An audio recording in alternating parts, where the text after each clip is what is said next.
আসসালামু আলাইকুম। দেশ বিদেশ যে যেখান থেকে ভিডিওটা দেখরা বা দেখবা সবাই সিলেট টু লন্ডন পেজের পক্ষ থেকে অনেক অনেক প্রীতি ও শুভেচ্ছা।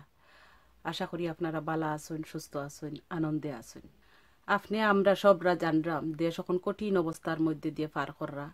দেশের যারা মানুষ আছেন, আমরা আত্মীয় স্বজন বা দেশবাসী, যে ভয়াবহ পরিস্থিতি কল্পনা করার মতো নাই। একদিকে বন্যা ভয়াবহতা আর একদিকে ডেঙ্গু।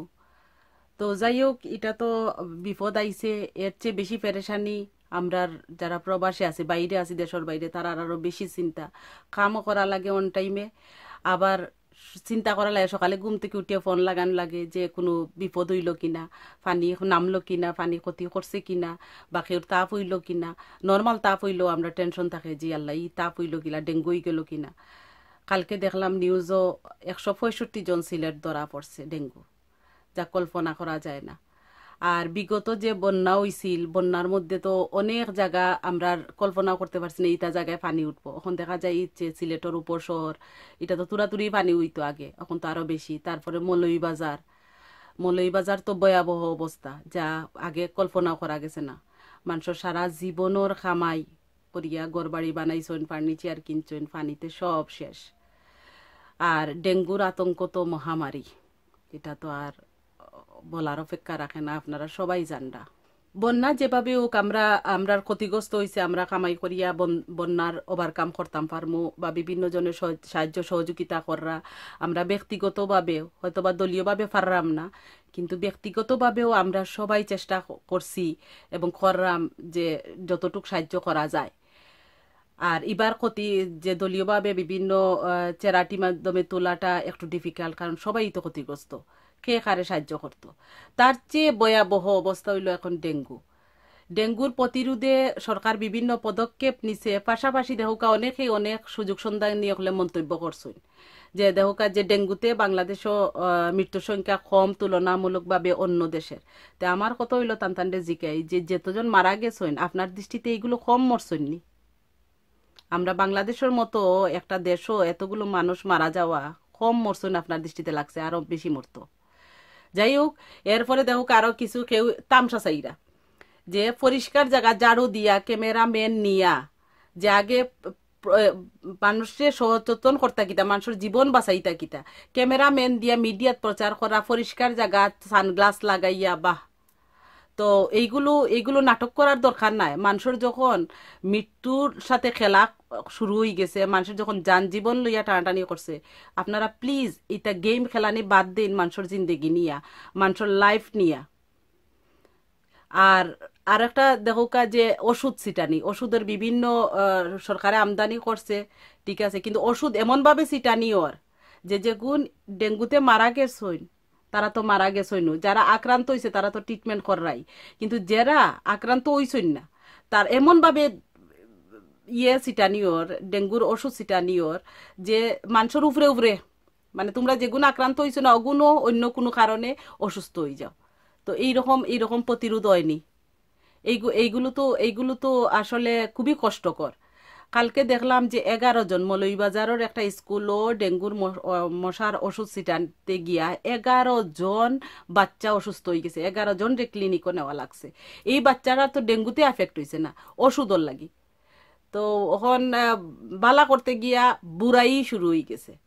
তো এইগুলো আপনারা যারা, এটা তো আর সরকার বা যারা সিটার তারা কথা চিন্তা না করি, আপনারা যারা চকুত পড়ে প্লিজ আপনারা এই জিনিসগুলো একটু দেখবা, যাতে করি যেখানে সিটানি ওইখানে যেন মানুষজন না থাকেন, বা মুখে একটা কাপড় বান্ধিয়া, যাতে করে তান এফেক্টেড না হন। বিভিন্ন এফেক্টেড, যেহেতু মশা মারার, ডেঙ্গু মারার এই ওষুধটা বিভিন্ন রোগ সৃষ্টি করতে পারে যদি মানব শরীরে যদি এটা গ্যাস ভিতরে যায়। তাছাড়া হসপিটালের বিল তো আছেই, দেখো মানুষের আহাজারি যে হসপিটাল কি পরিমাণে, স্পেশালি ক্লিনিকও যে কি পরিমাণে তাইন করা ওই বিল দররা, কেউরে টেস্ট না করিয়াও হাজার হাজার বিল দরাইয়া দিরা। আপনার উদ্দেশ্য ক্লিনিক ব্যবসায়ীদের উদ্দেশ্য কই, আপনারা ব্যবসা করতা ঠিক আছে, কিন্তু দেশের যখন ভয়াবহ অবস্থা, এই সময় তো আপনারা আগ্রহী হওয়া উচিত। এই যে ডাক্তারগুলো সাইন করা আপনারা টেস্ট না করিয়া, মরতে তো আপনারও একদিন হইব, ও কালকে একটা নিউজ দেখলাম আইজি সাহেবর ওয়াইফ মারা গেছেন। এই যে বিভিন্ন লেভেলর ডেঙ্গু তো চিনে না, সে হাই অফিসার, সে ভিআইপি, সে নর্মাল, ডেঙ্গু তো এটা চিনে না। তো আপনারে কামড় মারলে আপনিও কিতা করবা, বাঁচবানি? সিলেটও দেখলাম একজন ডক্টর মারা গেছেন। তো আপনারা এটলিস্ট দেশর কঠিন অবস্থায় আপনারা ব্যবসার কথাটা একটু চিন্তা করেন। মানুষ বাঁচলে তো আপনি ব্যবসা করতা, মানুষ যদি না বাঁচে কিতা ব্যবসা করতা? আর মরতে তো একদিন হইব। এই যে কোটি কোটি টাকা জমাইয়া আপনি মরার সময় তো তিন কাফন ছাড়া তো আর কিচ্ছু লগে লইয়া যেতে পারতা না। সপ্তাহ তো এখানো এক জায়গাতে তুইয়া যেতে পারবা, তুইয়া যেতেই বাবা এই দুনিয়াতে। তো কিছু একটু বিবেচনায় রাখুন, কিছু একটু বিবেক রে কামো লাগাইন আপনারা। আপনারা আমি আমি আমি জোর দাবি জানাই আর সবিনয় অনুরোধ করলাম, এবং যারা আসেন বিভিন্ন মিডিয়াতে তারার কাছে সবিনয় অনুরোধ করলাম, আপনারা সবাই এই কথাটা আমরা চাই, সবাই মিলিয়া কই যে ডেঙ্গু যারা রোগী তারা ট্রিটমেন্ট ফ্রি করা হোক, ক্লিনিক হোক আর যেখানে হোক। আর ডাক্তার সাহেবদের আপনাদের কাছে সবিনয় অনুরোধ, ক্লিনিক ব্যবসায়ীদের এটলিস্ট এই কঠিন সময়টা আপনারা ব্যবসাটা ছাড়িয়া মানুষের পাশে আইয়া দাঁড়াইন। অনেকেই কররা, অনেক অনেক হসপিটাল দেখছি যে তারা তারা ডেঙ্গুর ক্ষেত্রে স্পেশাল কেয়ার নিরা, স্পেশাল সার দিরা। আপনারা প্লিজ এই এই এই ট্রিটমেন্টটা ফ্রি করা হোক, সরকারি তরফ থেকে হোক আর ক্লিনিকের তরফ থেকে, প্রাইভেটের হোক আর ক্লিনিক যেখানেই হোক, টেস্টগুলো ট্রিটমেন্টগুলো ফ্রি করা হোক। এটলিস্ট সাধারণ মানুষগুলো বাঁচবা। একটা একটা বন্যায় সপ্তাহ ক্ষতি করলিছে মানুষের, পয়সা যারা আছে তারাও এখন এফেক্টেড। সো ক্লিনিক থেকে এই ট্রিটমেন্টের কস্ট ফ্রি করা হোক, এটা এটা সবাই অনুরোধ করবো। আমরা সবাই এই বিষয়ে কথা কই। আমরা যারা প্রবাস থাকি, তাকিয়া দেশে ফিল করিয়া বিভিন্ন ভিডিও বানাই বা এইটা সম্পর্কে আমরা আগুয়ে যাই, যার যার জায়গা মতো চেষ্টা করি যে যতটুকু সাহায্য করা যায় আমরা তা করি। অনেকেই আসেন যারা দেখছি আমি বিভিন্ন জনের ভিডিও কইন যে আপনারা বিদেশ থাকিয়া লম্বা লম্বা মাতইন। তারার উদ্দেশ্য কই, ভাই আমরা লম্বা মাতি না, আমরা আপনি যতক্ষণ ফিল করেন তার চেয়ে অনেক বেশি ফিল আমরার মাঝে আছে। কিতার লাগি আমরা ঘুম থেকে উঠিয়া দেশর কথা পয়লা মাথাতায়, ঘুমাইবা যাওয়ার আগে দেশর কথা মাথাতায়, দেশর মানুষের সুখ দুঃখে আমরা দুঃখী হই, আমরা সাধ্য মতো চেষ্টা করি। আপনারা কিতার লাগি দেখুন না যে আমরা যারা প্রবাসী আছি তারা আমরা ক্যামেরা লইয়া দেখাই না যে আমি ওটা দান করলাম, ওটা দান করলাম, ওটা করলাম, যার লাগি আপনারা জানেন না।